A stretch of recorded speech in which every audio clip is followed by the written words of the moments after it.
All right, and we can get us started. I'm going to turn it over to Bob with ITRC to get us started. Thank you, Jessica, very much. My name is Bob Doppelt, and I coordinate the International Transformational Resilience Coalition, ITRC for short. And I'll explain as we go through the slides how we came up with that really snappy short name. And I want to say that we are an alliance, a coalition of mental health, social service, human services, climate, and other organizations. The Alliance for Nurses for a Healthy Environment has been a core member of our National Steering Committee for many years, but we also include the American Psychological Association, American Psychiatric Association, the National Association of Social Workers, the American Public Health Association, and many others. And we focus on trying to get out front of the mental health and psychosocial impacts of the climate emergency by building population level mental wellness and what we call transformational resilience. And we do that, and I'll explain why we do that, by using a public health approach. And so I really want to thank Jessica and Hannah and Kara, who's not on the line apparently, for setting this meeting up, and setting this session up. And I want to sort of explain what this all means. Just a brief history. We started back in 2013 and have grown since that time, almost a decade now. I used to direct the Climate Leadership Initiative at the University of Oregon. We were one of the first social science-based climate change programs around the country, funded by the Rockefeller Foundation and Ford and many others. And we helped public and private organizations around the US develop their first climate action plans. I'm actually trained, though, as a counseling psychologist and in environmental science. And we were working in Southeast Florida. We organized the Southeast Florida Climate Resiliency Compact that still exists. And when Superstorm Sandy came along, we saw significant mental health issues generate in the Northeast and elsewhere. And that's what made me realize that because of my knowledge of what was happening with the climate emergency that was going to get far, far worse, we needed to get out front of these issues. So we've been running conferences and workshops and training programs on how to help people learn how to build individual, collective resilience. And a couple of years ago, some of our members came to us and said, we got to find a different way to address these issues because we cannot keep up. These were some Red Cross people and others that are our members. We just can't keep up with the disasters that are happening. So that launched what became a 2.5-year international research project. We didn't expect it to take that long, but we interviewed people, look at research all over the world, asking, has anybody got any idea on how to prevent and heal the mental health and psychosocial problems generated by persistent, ongoing, intensive adversities? And in fact, there is an approach, and it is this public health approach that I'm going to describe to you. One of the things that led to is federal legislation that we worked with members of Congress to devise, the Community Mental Wellness and Resilience Act. I'll talk about that in a second. That's soon going to be introduced again this Congress. But it also led to a book that finally came out. Took a long time to write, but it came out just formally released a week ago. Preventing and Healing Climate Traumas: A Guide to Building Resilience and Hope in Communities. The book came about because people kept asking as we were doing this research, is there a manual for how to organize these public health approaches in communities? So that's what led to the book. And just in case you're interested, you can get a 20% discount now from Taylor and Francis by using this particular discount code. People that are involved with this webinar, I'll show you again that app at the end of the session. And any sales that are made, the revenue from that come back to the Alliance for Nurses for Healthy Environments. Before we go further, I want to take what we call a resilience pause. And this is something to learn yourself. You might do this already, but certainly to learn yourself and then teach to others, because it's a critical part of building resilience. And it's about taking a moment to go inside yourself to calm your body, mind, and emotions. And it's really important. We call this a presencing skills, to come back to the present moment. And we're only going to do this just for a brief second. But if you're willing and interested, just take a moment to sort of sit in a comfortable position. Might want to just take a couple of breaths, just gentle breaths. There's no right or wrong way to breathe. Just follow your breath a couple of times as it enters and leaves your body. And then just see if you can remember and bring to mind an event or an experience you had or something you do that just immediately reminds you of a time when you felt very calmed, very peaceful, and at ease. Just see if you can bring to mind an event or an experience that just automatically relaxes your body, your mind, and your emotions. Just see if you can bring that to mind and just stay with it for a second.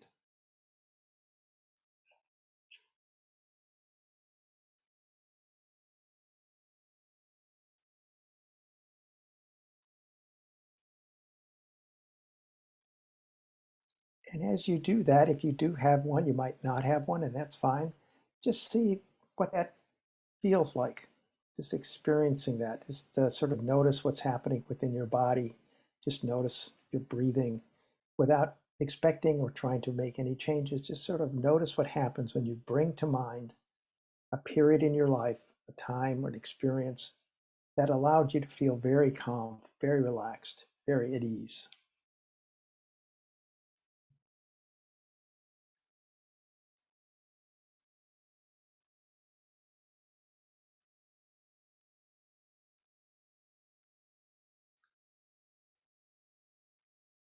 And if you're willing, then just come back to the slideshow. Uh, this is what we call a presencing skill. And we just did it for a very brief second. It'd be much better to have time to really experience this. But the more you can do this in your work, the more you can do this at home with your families, the more you can do this in your life, and the more you can help others learn these skills, the better, because this is one of many skills needed, this presencing skill in the midst of adversities. And it's very, very good. This is a self-regulation skill, as it's called. And this is going to be very, very important as we deal with what's coming our way. We all need to grasp that we are in the midst of a rapidly accelerating climate ecosystem biodiversity emergency. We call it the climate crisis or climate emergency, but it's actually a climate ecosystem biodiversity emergency. The best science now shows that we are likely to go beyond, the temperatures are likely to rise beyond the 2.7 degrees Fahrenheit, 1.5 degree Fahrenheit threshold that is going to unleash very serious and possibly irreversible impacts. There's a 50-50 chance that's going to happen now in the next 5 years. And we are likely to see it in some parts of the world temporarily next year because we're shifting back to a La Nina. And that is activating also profound changes in ecological systems and in biodiversity around the world. So these three are all connected. That affects our entire society. And so this emergency, this mega emergency, is already and will increasingly alter every aspect of society. We have to understand that and come to grips with that. And if we remain unprepared, individual, community, and societal traumas are going to occur on a scale we have never before seen. We're going to enter what I call the trauma scene. We're already in what's called the Anthropocene, where human activities determine what happens on Earth. But coupled with that, unless we get out front of these issues, is going to be the trauma scene, meaning just relentless ongoing traumas that people experience. And I'll explain that in a second. The most pervasive impact of the trauma scene, if you will, is cascading disruptions to the ecological, social, and economic systems we all rely on for food, water, shelter, jobs, incomes, health, safety, and other basic needs. And these disruptions, which we're seeing all over the US and all over the world, create very extreme and persistent stresses that's often called a toxic stress that affects everyone. Some people at different times, different ways, different scales, but ultimately it affects everyone. For example, the drought in California for the last couple of years has reduced the production of vegetables and other foods, which raised the cost of those foods for many, many people, and created food insecurity for many people. So something happening in California not only affects the farmers there and their incomes, but everybody else.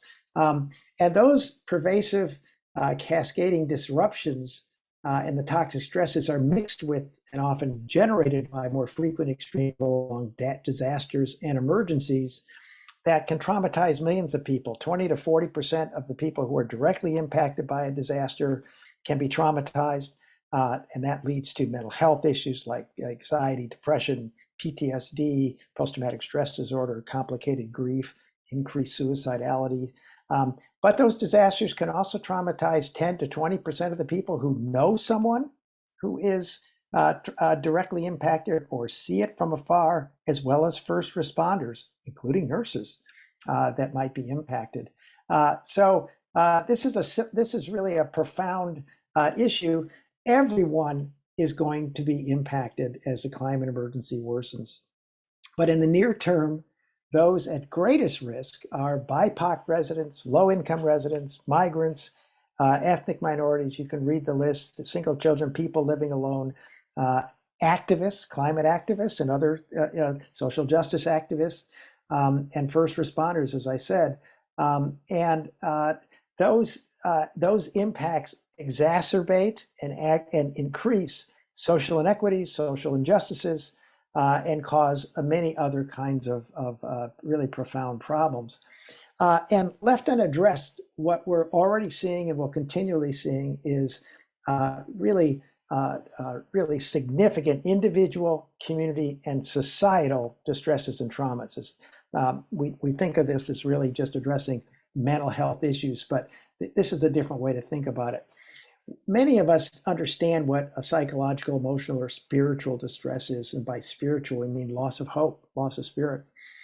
It's one way to look at it as an understandable and normal response associated with stressors and demands that are difficult to cope with, or the result from witnessing others in harmful situations, or the result from fantasizing about future impacts. This is what eco-anxiety is about. But we all feel distressed today because of the many things happening in society. And then there's individual trauma that can be defined as a blow to the psyche that breaks through one's defenses with such brute force that one cannot react to it effectively. And as so often happens in catastrophes, people withdraw into themselves. They feel numbed, afraid, and vulnerable, and very alone. And these individual traumas are really profound today in our society, and they're going to get worse. So most people understand that, especially in your profession. You understand what trauma means, most of you, but we don't understand community or societal traumas as well. Community trauma can be thought of as an event or series of events that create a blow to the basic tissue of social life that damages the bonds that attach people and impairs their prevailing sense of community. It's the gradual realization that the community no longer exists as an effective source of support, and that important part of the self has disappeared. That's Kai Erickson's definition. And community trauma can happen within a specific geographic area, your neighborhood and your community, but it also can affect people with shared identities, such as religious or spiritual, or refugee groups, or internet-based groups even. And we're seeing community trauma around the US and elsewhere also. And then societal trauma goes beyond a specific geographic area or a group with a shared identity to affect entire cultures, entire nations, and all of humanity. And the COVID-19 pandemic was a classic societal trauma with so many people impacted. And the climate emergency is going to end up being the greatest and most significant societal trauma we've ever experienced, humanity's ever experienced. And one of the things, especially in your field, to realize is there is no physical health without mental health. That's an old saying in the mental health field. And what it means is comorbidity is very common. Adverse mental health conditions often aggravate existing physical health problems or directly produce new physical health problems, whether it be diabetes, heart disease, or other things. And physical health problems can come back and lead to mental health issues. But in both the mental health and physical health professions, both fields don't really often recognize this. And even if they do, they won't know what to do. I ran a workshop for a group of doctors about a year ago who asked me, as a 30, I guess it was 40 doctors who wanted a 2-day workshop. And what we found out is that many of the doctors were very stressed.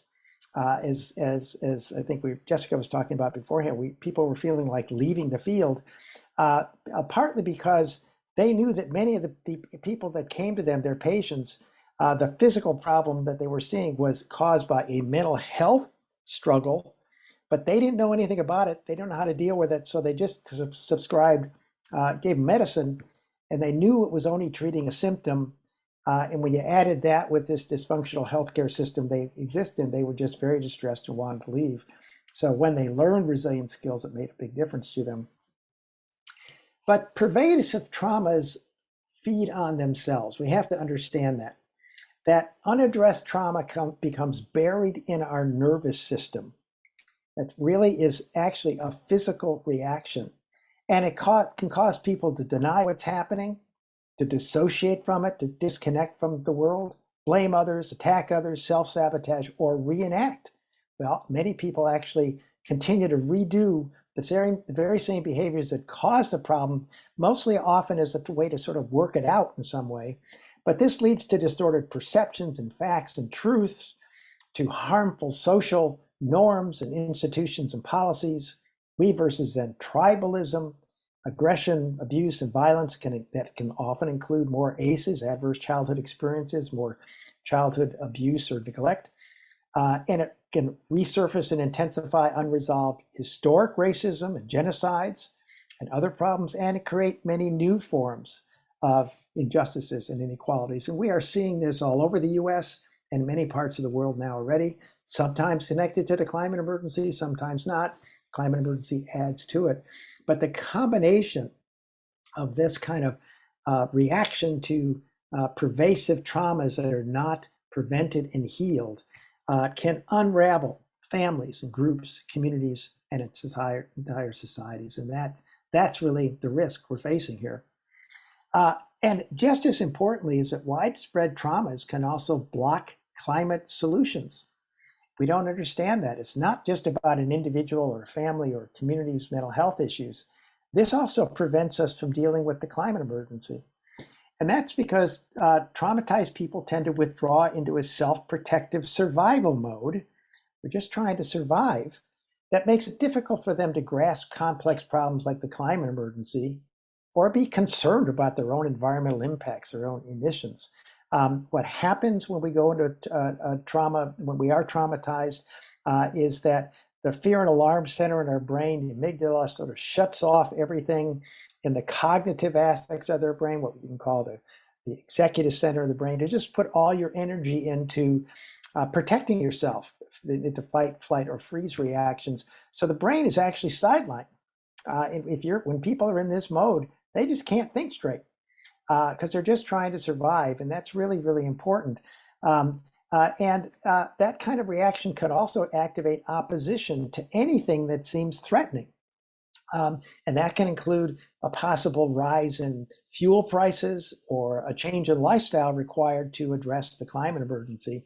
So what we've found, and I think if you look around and really think about it, is that opposition to climate policies and climate solutions is often not just about a political or ideological perspective. It's a reaction to things gone wrong in people's lives. And they're in this self-protective survival mode, and they can't deal with this kind of changes and proposed issues. So keep that in mind, that there's clearly a lot of ideological and political stuff going on, but there's a lot of this reaction to just things gone south in people's lives. Climate and most other mental health issues, the traumas, et cetera, are caused not just by individual and family factors, but by individual, family, social, economic, physical built, and ecological factors. This is called the social ecological model. And what you see is that, yes, the individual skills, attitudes, the biology is very important, but it's influenced significantly by the interpersonal, the connections people have with friends, families, and their social networks, the social norms that they live within. And that's significantly influenced by the communities, the condition of the neighborhoods, workplaces, schools, civic organizations, religious and spiritual associations that individuals live in. All of that is influenced by structural factors, policies, institutions, power relationships, the level and types of services, and all of that is influenced by the environments in which people live. Conditions of food and water and shelter, green space, physical built infrastructure, transportation, et cetera, economic and ecological systems. So this is really important to understand that the traumas we're experiencing today are affected by all of these interacting systemic, multi-systemic factors. And just think about it. Is the culture of a group living in a desert the same as a culture of a group living in a rainforest? They're usually very different. And there's a reason for that, because the environment shapes that. So we have to keep this in mind, because we also have to develop strategies and to prevent and heal the traumas that address all of these factors.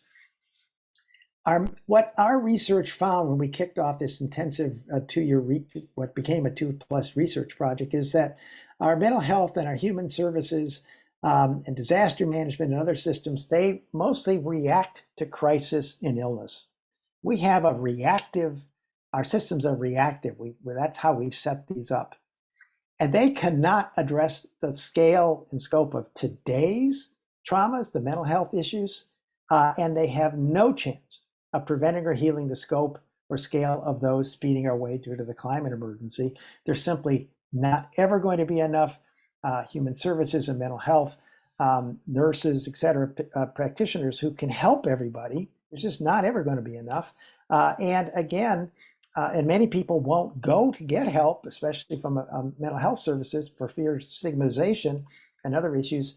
And again, they react to problems after they emerge. They do not prevent them from occurring in the first place. So we must really get out of our silos.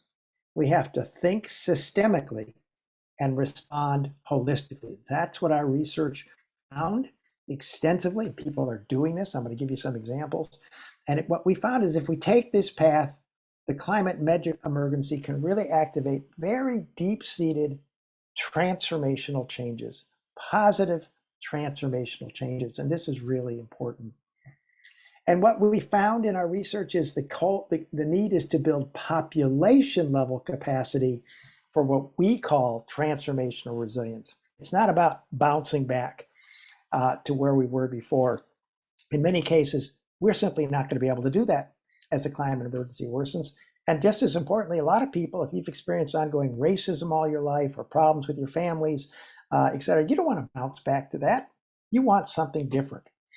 You want something better. So when suffering is caused by previously unseen forces that have no endpoint, resolution, or simple cure, which is what the climate emergency is going to be, it already is, the priority must be to help people develop the capacity to buffer themselves from and push back against the stresses, and then find new constructive sources of meaning, purpose, and healthy hope.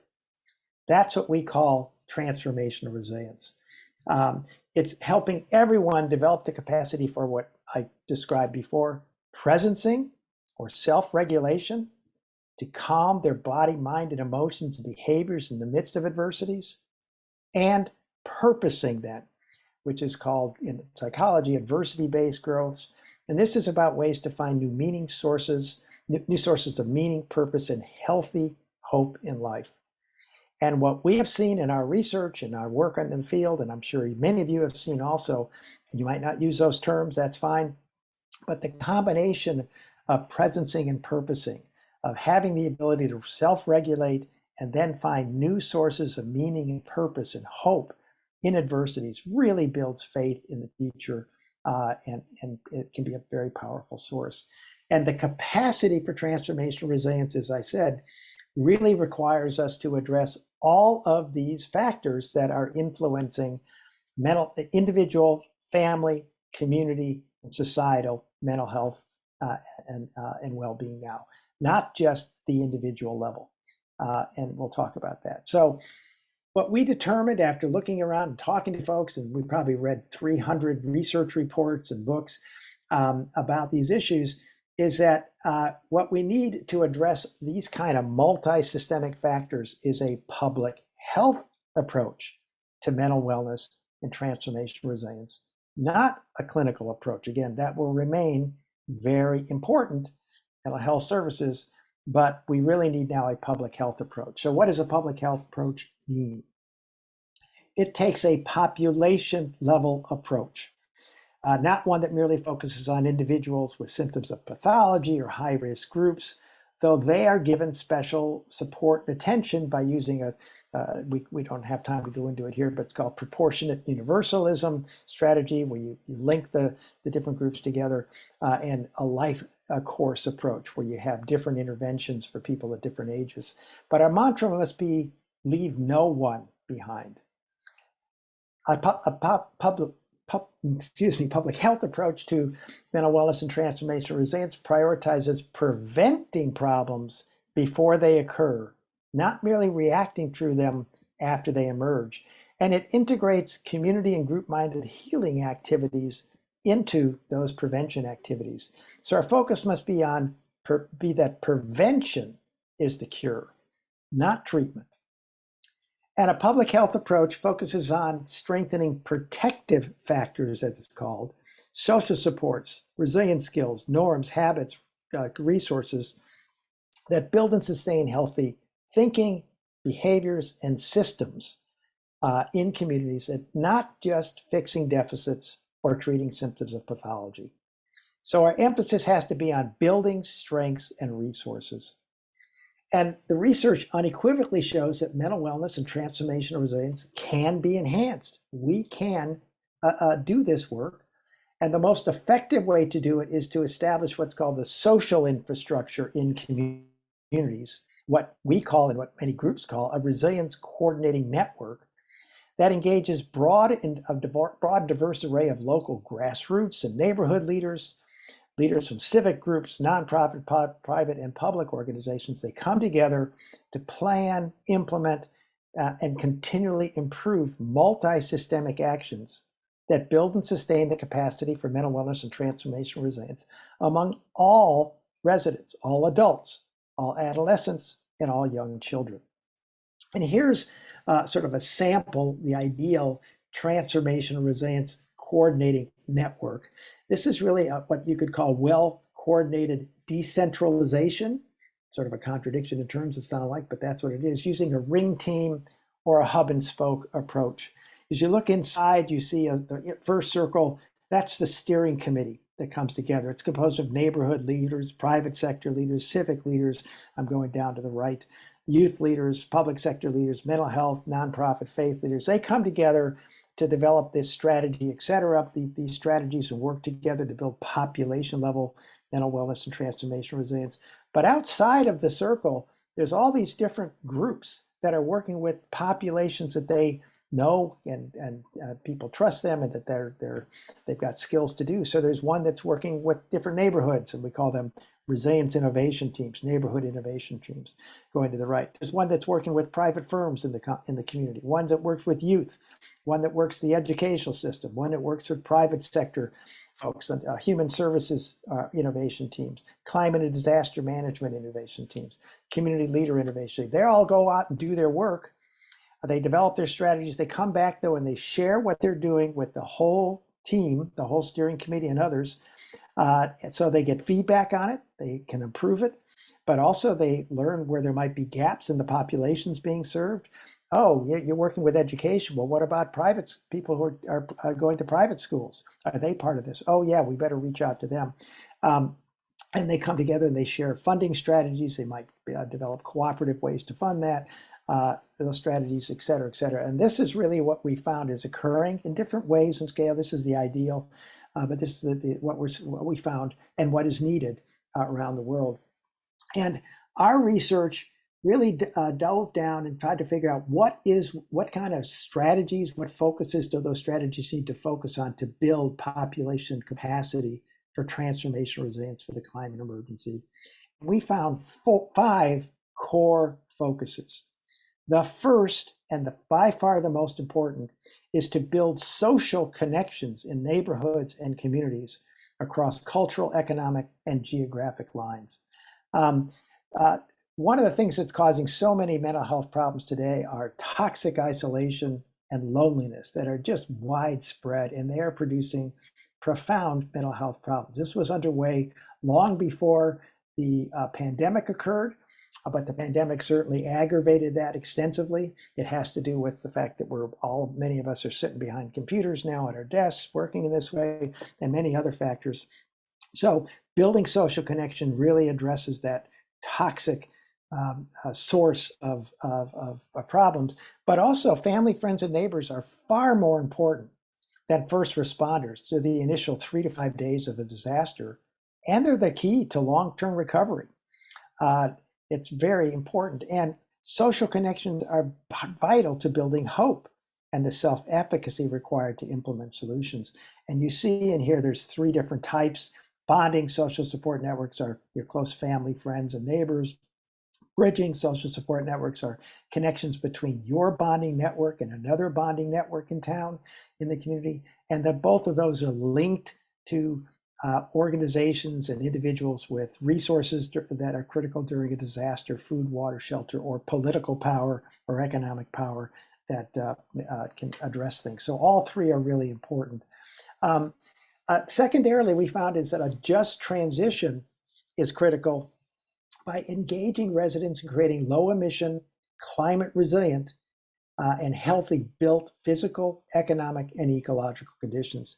Many times especially in the Western world, these building physical built issues, housing, transportation, et cetera, parks, economic conditions, and ecological, it's left up to the private sector or to government agencies. But what we have found is when those communities that are active, engaging residents in those activities, because they are directly affected by those activities, they have tremendous different approach and tremendous progress. So when people see progress in more living wage jobs or reduced emissions or better housing, it builds healthy hope, which enhances mental wellness and transformation resilience. And it reduces the community's contribution to the climate crisis while increasing the physical resilience to climate impacts. So it all has to be done in a just way. That's what just transition means. That is to say, the impacts of any changes need to be shared equally across the community, and the benefits of all the changes need to be shared equally. And many communities, we found, are doing that and really making some remarkable progress. The third foundational focus we found is to build universal literacy about mental wellness and resilience. And this means trying to normalize mental health issues and psychosocial issues, normalize feelings of being traumatized. So you become trauma informed. You help everyone in your community understand that it's natural for trauma and toxic stress to affect your body, mind, and emotions, because it's activating the fear and alarm center in your brain to prepare you to fight back, flee the scene, or if it's too much, you freeze. Help everybody understand it, normalize it. And then that also helps people avoid stigmatization. Oh, there's something wrong with me. No, you're doing what every other human does in these situations. And then teach people presencing or self-regulation skills and purposing self-regulation skills. And when you do that, building that knowledge and skills help prevent and heal many types of mental health problems within themselves, but then people understand what's going on in others and they can help others.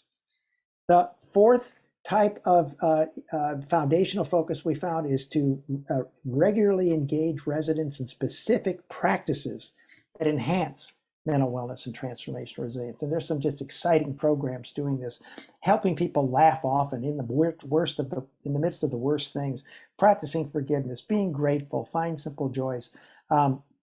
Active engagement in these activities really builds healthy hope. There's a program up in Vancouver, BC, for example, a neighborhood resilience project that actually realized they needed to help people laugh a lot. So they created a play where neighborhood residents came together to act out plays that were funny, and they wrote a handbook on how to create these plays in your community, these physical plays, and it's hilarious, and well, people should use it. And it also helps create the collective purpose needed to create the efficacy to address complex problems. And finally, the fifth really foundational focus of these initiatives needs to be to establish ongoing age and culturally appropriate group and community-minded opportunities to heal. And you see these are healing circles, somatic healing, expressive therapies, mindfulness, spiritual healing, nature-based. There's a whole bunch of different ways to do this. You've got to know your community, know what people want, but they have to be ongoing. And clinical therapies, as you see down there, is a part of it, but it's a very small part. That's not what's going to build mental wellness and resilience for the climate emergency. Most of these are peer-led group and community-minded activities. That helps avoid stigmatization. People don't worry about being stigmatized if they participate because they're not going for treatment. They're going to get involved with other kinds of activities, and they are often done formally or informally. Here's some examples of the community-based initiatives. These are just a few. North Carolina Smart Start program has 40 underway now, and the New Hanover County Resilience Task Force is one of the leaders. The Community Resilience Initiative in Walla Walla, Washington has been going on for over a decade and is very successful. And then that's a smaller town. The San Francisco Neighborhood Empowerment Program, the NEN, is also very effective. Peace for Tarpon in Tarpon Springs, Florida. Putnam County Community Resilience Coalition in New York, focused on building resilience for youth in disasters. They're no longer in operation because they struggled for money after it went on. There's over 200 associated with the Mobilizing Action for Community Resilience program that are a report that was done by Health Federation of Philadelphia. You can go to the MARC website and find it.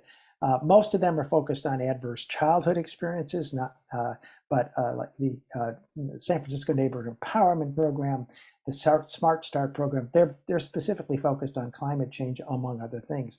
Let me just say that the Smart Start program focuses on 4 ACEs: adverse childhood experiences, adverse community experiences, adverse climate experiences, and atrocious cultural experiences.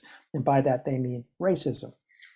So there are different ways to get at. Only a few of these initiatives frame their work as a public health program, but they're using a public health approach. Each is unique, and none currently addresses all the 5 foundational areas that I just talked about. Only a few are explicitly focused on the climate emergency, as I just mentioned. But if all of these and many others expand their focus, and there's many more than I just explained, and thousands of new initiatives are launched in neighborhoods and communities nationwide and globally, we can build universal capacity for transformation and resilience for the climate emergency. And building the social infrastructure in communities is really the key to success. That's what we found. It's building that resilience coordinating network. Although they're often well-intentioned and what we're all involved with, programs focused on specific populations alone, actions by single organizations, or offerings to specific neighborhoods or locations sort of continues today's siloed and fragmented approach, and it cannot build population mental wellness and transformation resilience that's urgently needed for the climate emergency. Nurses are really core. They're just really the heart of healthcare and can play vital roles in these resilience coordinating networks, these population level approaches, because you all serve as caretakers, communicators, decision makers, teachers, and much more. So I would like to suggest that at the personal level, one thing you could do is to learn and regularly practice those 5 core foundational areas that's involved with mental wellness and transformation resilience, and then learn how to teach them to your friends and families. And as you probably know, when you try to teach something to others, that's how you really learn it the best yourself. You got to sort of force it out of yourself and you really get it clear. At work, try to teach the 5 foundational areas to your colleagues, to other nurses, to physicians, to others you work with, and when you can, in the way you can, to patients and clients, and push to institutionalize them where you work. And in your community, it's tough to do this when you're working full time. I understand that, but where many people do it, gather a small group of friends and colleagues into a planning group, 3 to 7 people, whatever it might be. Talk about how can we form this kind of resilience coordinating network. Get a vision together. What do we want to achieve? Invite others to join, and you just can eventually help and organize and operate a local resilience coordinating network. We run a community practice in this. Happy to help you learn how to take those steps.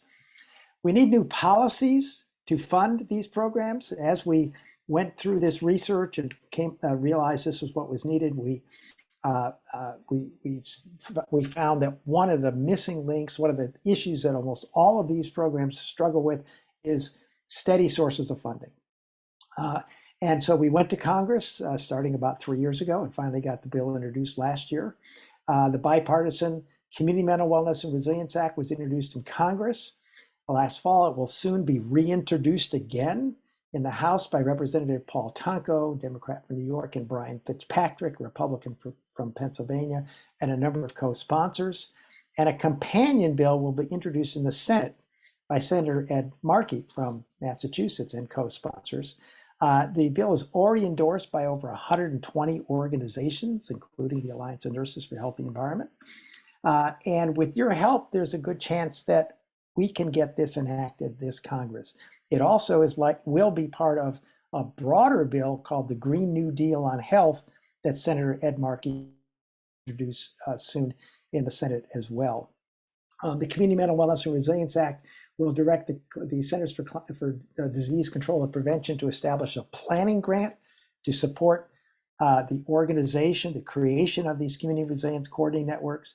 It'll establish then a program grant to support them. The planning grant allows you to develop a plan, get your group together, et cetera, and really get up and running. The program grant will support these networks over about 4 years. And as part of that, it'll establish set-asides for rural communities, so they have some. The Senate bill that Ed Markey's going to introduce will have a set-aside for social justice communities. They might call it something else.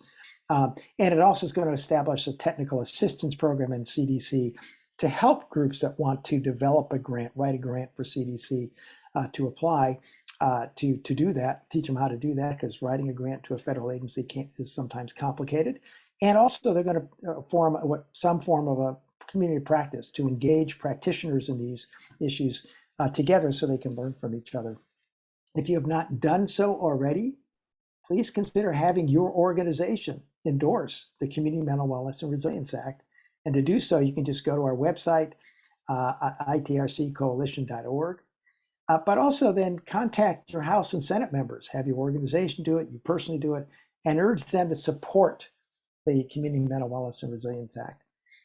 And just as importantly, similar policies are needed at the state and local levels.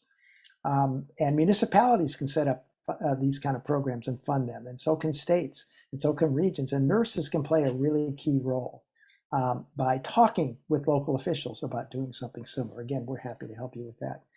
And you also can join the ITRC community practice, involved with organizing and operating these kind of networks. I actually just got off a line right before I got on this webinar with our ongoing community practice that's going on.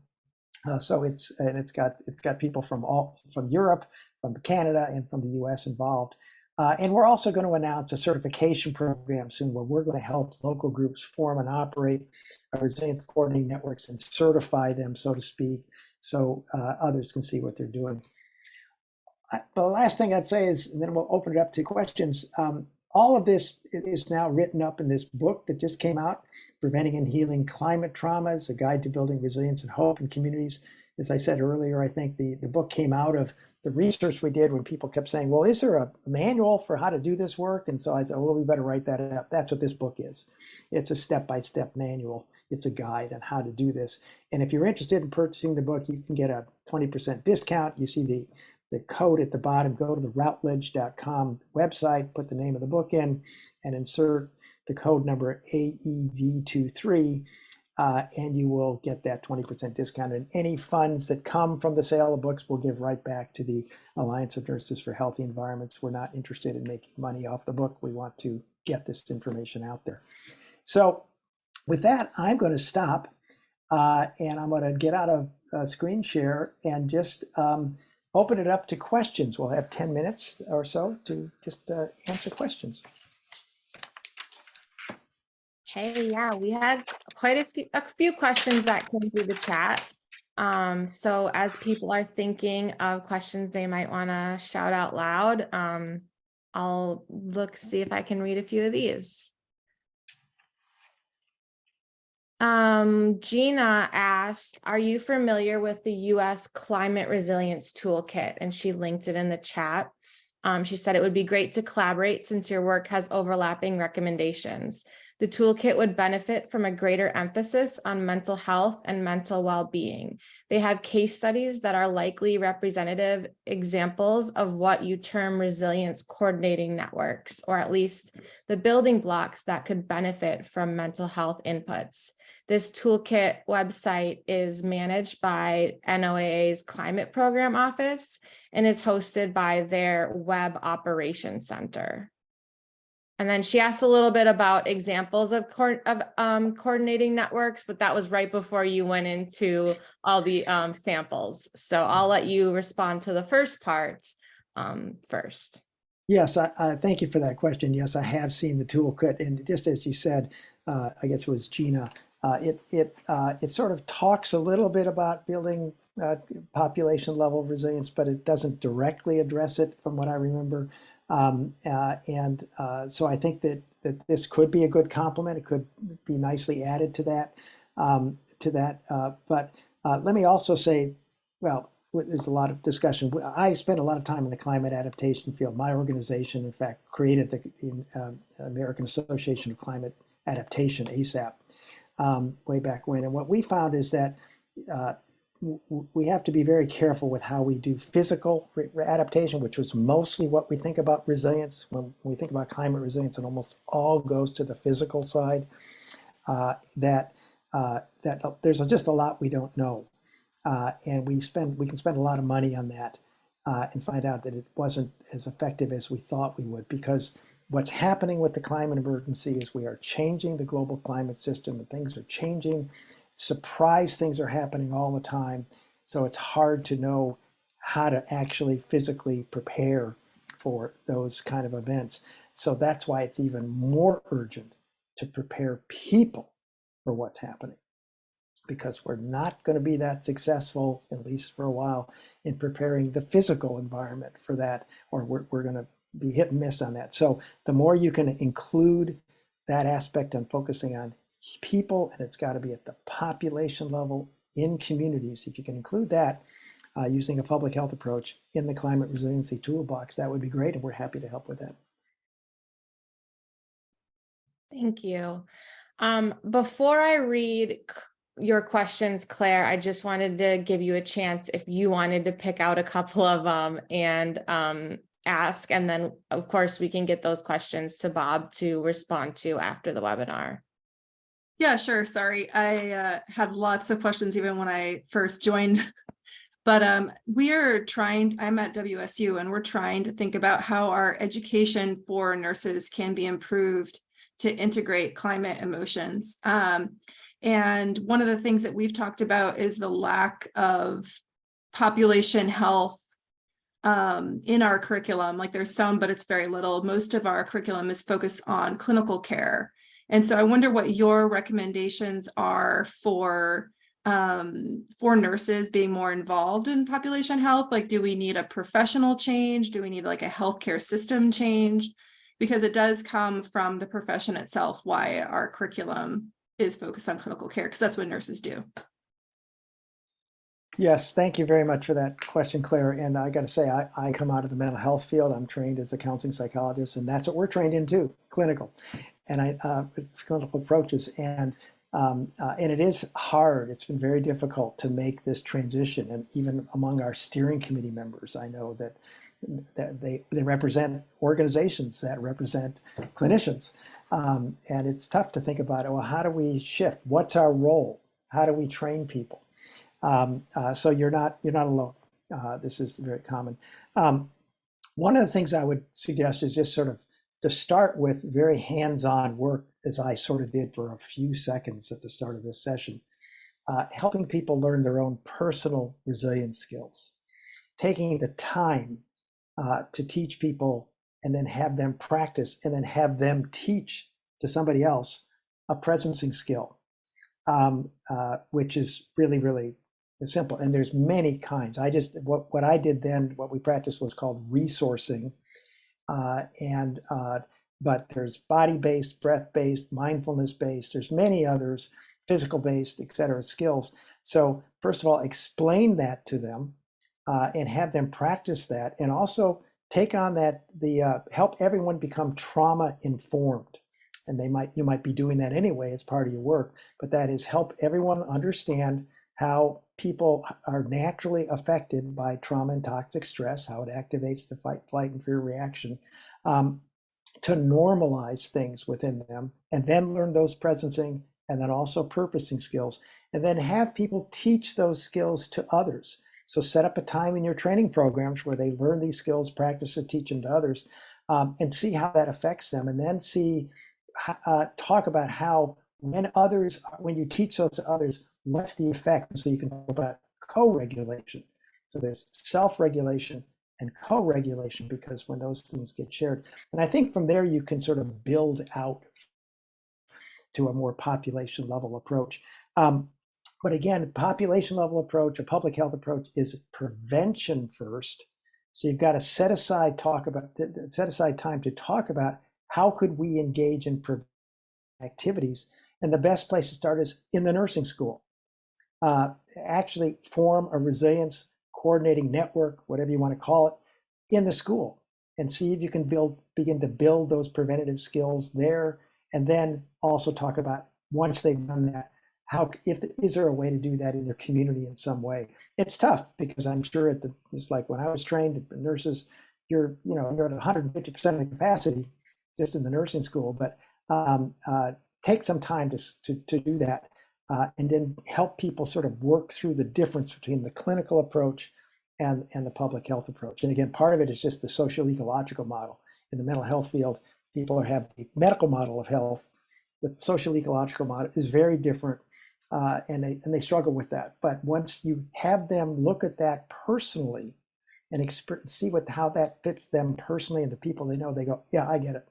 So those are the only recommendations I can make right now, just off the top of my head. But I think this would be very important for the work you're doing.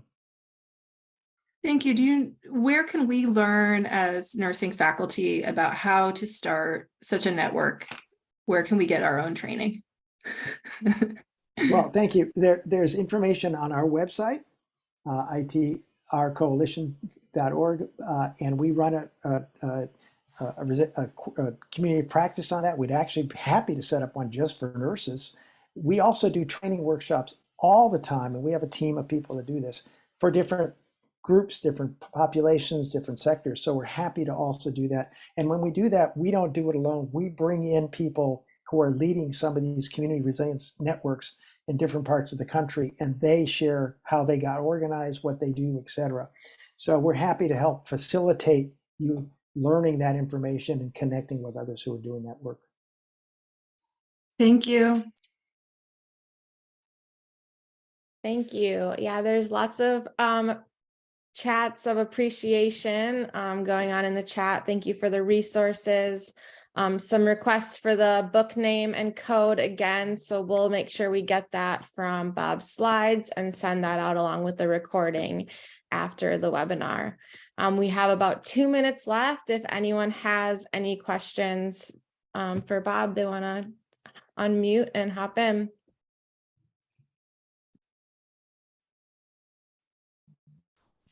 Yes, Virginia from Boston. Can you hear me? Yes. So I put a question in there at the beginning. Who are private practitioners that you would know in the Boston area for helping us privately? Well, that's a good question. Private practitioners. I don't know. I do know two people. One's at they're both in medical school, working at medical schools there. And let me just actually, if you're from Massachusetts, let me take a second and do a sidebar. We just had a meeting last week with Melissa Hoffer, who's the new quote unquote climate chief for the state of Massachusetts. And she was very interested in this. She had a team of her folks. They now have a quote unquote climate cabinet organized. And she was nominated to do this from an executive order from the governor. And now we're going to come back, I think, in 2 weeks and run a much longer series of workshops, et cetera. So one thing you could do, I don't think I'm speaking out of school here yet, is let them know that you're interested in, we want to see, the nurses want to see this happen. And what we're talking to them about is how do you train government agencies to organize and support these community resilience coordination networks. But as part of that, there were two people who were, Mass General, I think, was one of them. She was from there, and I can't remember who else, but we had some folks there, but I don't know them personally. They were just part of our team that made the presentation. But you've got some leaders there in the state government that might really be willing to move this forward. And also you got Ed Markey, who jumped on this bill immediately and really gets it. So you might connect with his office. They're not practitioners, but. Exactly. Thank you. And thanks for doing this. You're welcome.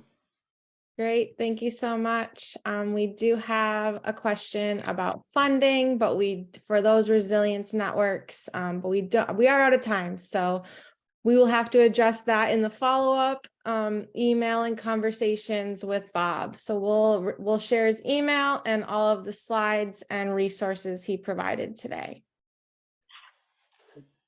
Thank you all. I just want to wish you all the best on all of the work you do. You do such important work, and I know how tough it is and so hard it is now. So thank you for all that you're doing.